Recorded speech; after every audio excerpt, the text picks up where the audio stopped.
Hey Tar Pit crew, thanks for tuning in on YouTube and Spotify. We recently had the privilege of being joined by WRAL Sports Investigative reporter Brian Murphy. He stopped by our last GameDay live show at 140 Social ahead of UNC's matchup with Richmond. We wanted to share that segment with you because Brian brought real insight into the state of college athletics and where UNC fits into the bigger picture. We covered everything from conference realignment to the university's financial commitment to football. We hope you enjoy this episode, and we'd love to see you at one of our upcoming GameDay live shows, whether virtually or in person at 140 Social. This is the Tar Pit Podcast. Look, no further ado, I'd like to welcome Brian Murphy to the Tar Pit Podcast. Brian, thanks for joining us today. We'll let you get your headphones and mic on. We've kept Brian a little longer. He told me he's worried his car. We're watching. If y'all see a Honda Accord rolling out, y'all start yelling at us. I need to check out that milkshake bar. Yeah. Hey, look, the reporting might be pretty good. might get if you get it spiked, it might get the creative juices flowing. But Brian, thanks for coming to the Tar Pit Podcast. I know it was a last minute invite, so we appreciate you coming out. But first, what's it been like? Bill Belichick gets on the scene. I'm sure, did your job get a lot more busy since then? Or yeah, it certainly changed, right? Sports investigative role was doing a lot with sports gambling, doing a lot with the development around the Lenovo Center.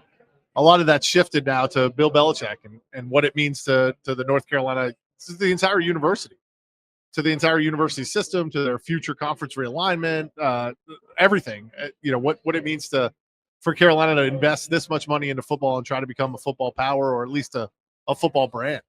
Yeah. And Brian, for those that don't know, can you kind of talk a little bit about your journey, where you're at now? WRAL, right? Sure. Yeah, I work at WRAL. I've been there about a little over 3 years. Went to Chapel Hill, grew up in the Triangle. Went to Carolina a long time ago, and have traveled all over the country. Worked in Georgia, covering Georgia Tech for a while.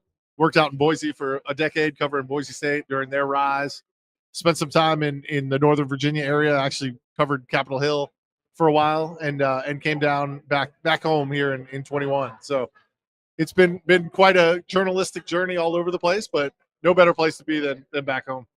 In your career, have you ever covered a coaching hire at the college level that has got this much excitement? And probably not. Yeah, no, not at all. I mean, probably the closest is what's happening down the road with Will Wade and basketball at NC State, but this is on a different level. A 6-time Super Bowl champion as a head coach, a guy who's getting covered not by just sports outlets, but every outlet across the country wants to know about Belichick. I mean, we're seeing sort of the Deion Sanders effect with games getting picked up by ESPN and now Fox next week.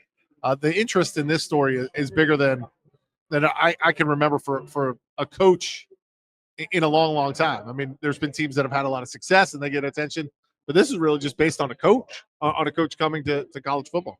Yeah, speaking of Bill Belichick, and you mentioned the sizable investment that the university's made into the football team or the football program, I should say, wouldn't necessarily say making a power, but at least someone, a contender. I think a powerhouse, you kind of have to have some consistency there. But I do think right in line with you, as someone who covers the sports in the Triangle, where does UNC football fit in the landscape right now under Bill Belichick and with that investment? Yeah, it's a great question because we have this conversation all the time. Like, who's most popular program in the area, in the state, in the nation? I often argue that maybe NC State is the most popular in Wake County, and Carolina might be the most popular in the state, and then Duke basketball might be the most popular in the nation. Like, there are different audiences. Yeah. What is your audience? And certainly football, I think, takes a backseat to basketball in a lot of these places. Obviously, NC State is trying to change that. UNC is trying to change that. And to their credit, I think Duke is trying to change that as well. Yeah. And I often make this point. There is no such thing as a basketball school. Every school that is competing at the FCS level or at the FBS level is a football school. I don't care if you're Kansas. I don't care if you're Duke. I don't care if you're North Carolina. You're a football school because football generates the revenue that it takes to support the whole program.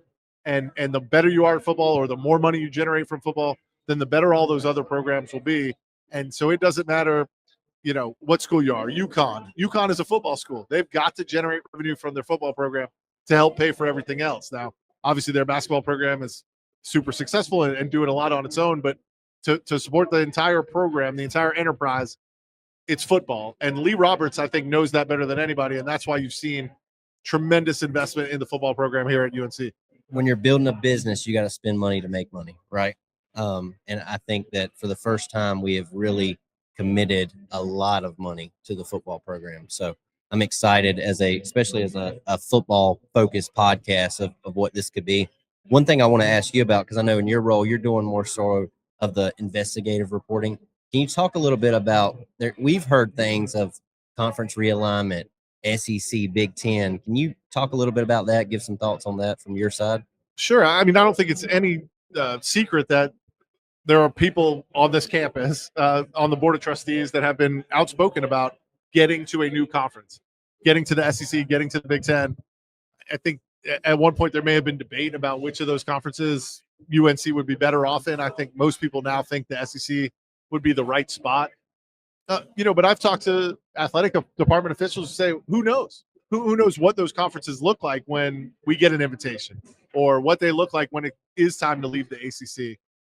And leaving the ACC is no guarantee either. I think at this point, if these different ways they're distributing revenue end up benefiting a school like Carolina or a school like Clemson, then maybe you look around and say, it's a lot easier for us to get to the college football playoff from this league than it would be from the SEC or from the Big Ten. I mean, what is Carolina football in the SEC? I mean, better than Vanderbilt. Maybe. I mean, better somewhere. Right, better than Mississippi State. Whereas, you could, in the ACC as currently constituted, you could see a path to ACC title games and go into the college football playoff. It's really hard to see that path in an SEC or even the Big Ten. And so I think all these factors are going to come into play when it comes time. Carolina, Florida State, there's only a couple schools, I think, in the ACC that can bide their time and know they have a place to go when it all settles out. I mean, maybe there is a super league in 2035 or 2036. So I think obviously those discussions are happening, but I don't think it's like an imminent decision in the next year or two. So let me ask you this, just off the hip. If Carolina leaves the ACC and goes to either the Big Ten or the SEC, which would you rather see us go to? For a long time, I thought the Big Ten was a better fit culturally, with the academic schools that they have there. But given that league is now stretched all the way from Rutgers, Piscataway, New Jersey to Los Angeles and Seattle, I think the SEC and the fact that it's contiguous, the fact that, I hate to bring politics into this, but the state of North Carolina, at least currently, is much more aligned with Florida, with states like that, than it is with states on the West Coast. And I think that is going to play a role. And so I think the SEC, for a lot of reasons, we'll see who they take with them. Do they take a Virginia? Do they take an NC State? Do they take a Duke? Are they able to maintain some rivalries? I do think the one thing that gets lost in some of this, North Carolina is the most important state to the ACC. All the championships are here. The schools in the state they don't get special treatment on the field, but I think they get special treatment off the field in many ways. North Carolina runs this league in many ways. When you move to the Big Ten or you move to the SEC, that's gone. Georgia runs that league, or Alabama runs that league, or LSU. Michigan and Ohio State run that other league. Whatever special place you had as the leader of this conference and a founding member, all that's out the door. So I think those are things that fans don't necessarily think about, but I think administrators think about and state politicians think about when they think about, look at all this economic activity that comes to the state because we host the football games. We host the basketball tournament. We host the baseball tournament. All that stuff, weighs on different constituencies. Yeah. That's I don't mean to cut you guys off. That's one of the things, and you sit back and you look at the bigger picture of conference realignment and, specifically speaking, of Carolina. I'm like you go to the Big Ten, you go to the SEC, you lose that magic, I guess you could say, of being, the face of the ACC. And to your point, why would you leave that to go to the SEC or the Big Ten when you've got, I wouldn't necessarily say an easier path, but you certainly, the path to a college football playoff berth is definitely more suitable, I guess you could say, in the ACC than it would be, in either one of those conferences. I think the reason you leave is you have to. Yeah. North Carolina, I think, is going to hold on to the ACC as long as it's tenable. But if Florida State leaves and Clemson leaves and Miami's talking about going, and Duke's looking at something for its basketball program. I think North Carolina will be the last one, not the first one. Yeah. So let me ask you this question, and I know that these game day shows, we keep everything organic. Usually, we have a few questions to guide us, but we keep them organic. And and we follow each other on Twitter, so every time you share an article, I get the opportunity to get notified of that and read it and do a really good job of that. And so, just real quick, can you plug your Twitter account so people know where to find you? Yeah, Murph's Turf on X, I guess it's called now. I followed you before. I always call it Twitter, Murph's Turf, and that's with the MURPHSTURPH. And also do those segments, Murph's Turf segments, 7 o'clock on WRAL, about once a week as well. So and you find me on TV. Yeah, and one of the questions I wanted to ask is, and it's interesting that we took this route, during our time together, but one of the questions that I have is that, you hear a lot about, when Carolina potentially makes a move, whether the choice between those two different conferences, that there's potential at play of political meddling of, a joining school has to go with them. And that's been rumored that it's not going to happen unless state is partnered with Carolina. From your research and your understanding of people that you've talked to, can you potentially shed a little bit of light on that? Yeah, I don't know that they're completely tied together. Right. It has been some changes made at the Board of Governors level where they're going to have sign off on this, and they're going to have to see the impact to the whole system. And so certainly I think that's where some of this comes from.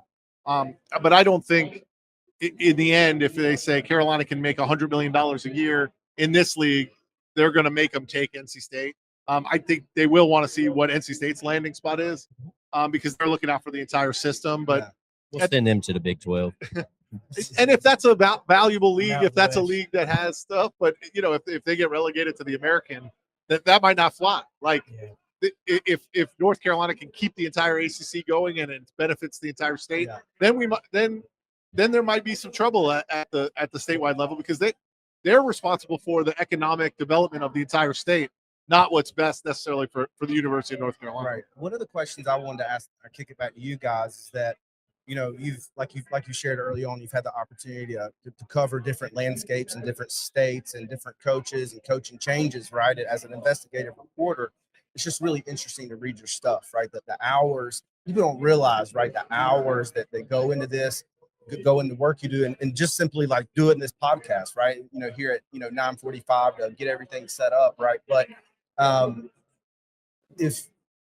what's it been like, with the covering of Belichick and people, it's closed lip. How hard has it been for you to get your hands on information? And I know from legally certain things have to be attained. They have to release certain things, but how hard has it been compared to different programs, coach transitions that you've covered over time? I want to piggyback off of this question when you get done. Yeah, I mean, I think Belichick will tell you he didn't realize that everything he did was going to be public. Every email he sent, every text message, every contract that they put out is public. And so in that way, it's been much easier to get information about what's happening around the program. The fact that Jordan Hudson was asked to be on these emails, or the fact that, the way they wanted to introduce Stephen Belichick. I mean, all that stuff's become public. And then Belichick being so public about the book tour and things like that have also been very public. What's been difficult, and I think, to your question, is they don't talk a lot about who's going to play. If you're trying to get football details, that's really difficult. I mean, we were at the press conference this week sort of trying to figure out the rotation at running back or the rotation at wide receiver, and they are so tight-lipped about that stuff. But the other side, the contracts, what's in Belichick's contract, what's in Lombardi's contract, how much the assistants are being paid, all that's public, and so it's made my job a little easier. I can file requests, get all that stuff, and move forward. But and even the investment, we've talked a lot about the investment in football. A lot of that is public. A lot of it's how much Belichick's making, but also season ticket sales, what their budget is. All that stuff is public. It might not come out as timely as I would like it, but it does eventually come out. But if you're talking about getting information about what's happening in football, forget it. Yeah, Brian, I want to ask you this more on a broader term of not just Carolina and Bill Belichick, but the ACC and the Triangle as a whole. How long have you been working at WRAL, if you don't mind me asking? Yeah, I've been there about 3.5 years. 3.5 years. So in that 3.5 year time, you've seen Duke become a consistent football program in the Triangle. You've seen Wake Forest, while they're kind of outside of the Triangle, they're still in the state of North Carolina. They've had some top 10 teams under Dave Clawson when he was there. And then NC State seems to be a consistent thorn in somebody's side, if you will. And then you've got Carolina, who has been a part of, top 10 AP poll rankings here in the, under Mac Brown and stuff like that. How fun has it been for you to cover the Triangle football teams and their rise to prominence within the state and the ACC and nationally? Yeah, I mean, I grew up in the area. I went to Chapel Hill, so I covered Georgia Tech for a while. So I've been around the ACC for a long time. And, I think what's interesting is none of these programs have been able to elevate sort of above everybody else. Yeah. Now, none of them have sunk. I mean, Duke at times, but not lately. None of them have sunk to the bottom either. So you've got a bunch of teams that are kind of in the middle all the time, and ruining each other's seasons from time to time. Certainly, I know Dave Doran would like nothing better than to beat Bill Belichick in his first season. Yeah. And Manny Diaz probably too. I just think to have three, and we'll leave Wake out of it for now, but to have three competitive football programs in this close of an area maybe does limit the ability of one of them to take that next step. There's talent at all three places. There's really good coaching, I think, at all three places. And so we talk about this in the SEC a lot. Like, it's really not possible for Georgia, Florida, and Alabama to all be good at the same time. There's just not enough talent. Beat up on each other. They're going to beat up on each other. And if one of them's up, then by necessity, almost one of them has to be down. Yeah. And I think what we're seeing here in the Triangle is like all of them are okay. All of them are okay to good. But in order for one of them to really take off, I think that would necessarily mean that one of them is going to have to fall back. And right now, they seem to be at a consistent level where all three of them are okay to good. And so that's great for, week in and week out competition. Bad if one of these teams wants to get into a college football playoff. Yeah, I miss the days when Duke football didn't win a single game during the season. and that made it easier on State and Carolina. Exactly. Yes, sir. Hey, we got about 2 more minutes with you, Brian. I want to ask, what are you working on now? Any tidbits, or what are you looking for today? Like, would you hear, what's your assignment today? What are you going to be doing today? Yeah, I mean, I'll be covering this game. The one thing, I talked to a friend on the way in, the one thing I'm looking for today is how many people are in the seats. We know that all the stadium's sold out. We know all the tickets are sold out. We know the TCU environment, maybe the best environment I've seen on campus and early in the game for a long time here at Carolina. But what's it like now? You're 1-1. Richmond's coming. FCS Richmond. Nobody can probably name much about them at all. How many of those fans come back? What's campus look like today? What's that concert series look like today? That's what I'm interested in, because I've covered this investment in the program heavily. And when it's TCU in the opener on Labor Day night, it's easy. What happens after that when you're only okay? Can you still bring all those people back to the stadium? Because it's one thing to sell the tickets, but you want them in the stands. So they're buying beers, they're buying Cokes, they're buying hot dogs, they're spending money on merchandise. Your stadium looks full for television. So that's what I'm really interested in looking at today. All right, 140 Social. You guys here. Brian wants to see you guys in Keenan today. He's going to be looking for you. So. I definitely will be. Yes, sir. Got any last things before we? No, man, I'm good, Brian. We appreciate your time coming up here and talking with us on the Tar Pit podcast. It's been fun, and yeah, I appreciate you guys having me. I think my car is still there, so we're all good. I've been looking. I've been trying. Before we sign off, if you could just drop really quick how people can find you. Sure. Probably the easiest way is on X or Twitter at Murph's Turf, MURPHSTURPH, and then of course at WRAL.com and on television and the various platforms over there. Cool. Awesome. Thanks for having me. Thank you, Brian. Thank you, Brian. Appreciate you. Appreciate you, boss, man. Thank you, sir. Have a good show. Thank you, buddy. Man. Hey Tar Pit crew, thanks for hanging with us today. Quick shout out. Today's episode is powered by Untapped Sports Network. Big thanks to them for the support. If you like this episode, do us a favor. Like it, drop a comment, and share it with a friend. That kind of support goes a long way in keeping the podcast rolling. Make sure you're subscribed and following the Tar Pit podcast on whatever platform you're listening on right now. And don't forget to follow us on social. We're on X, formerly Twitter, TikTok, Instagram, and YouTube. Just search the Tar Pit podcast and you'll find us. Until next time, go Heels.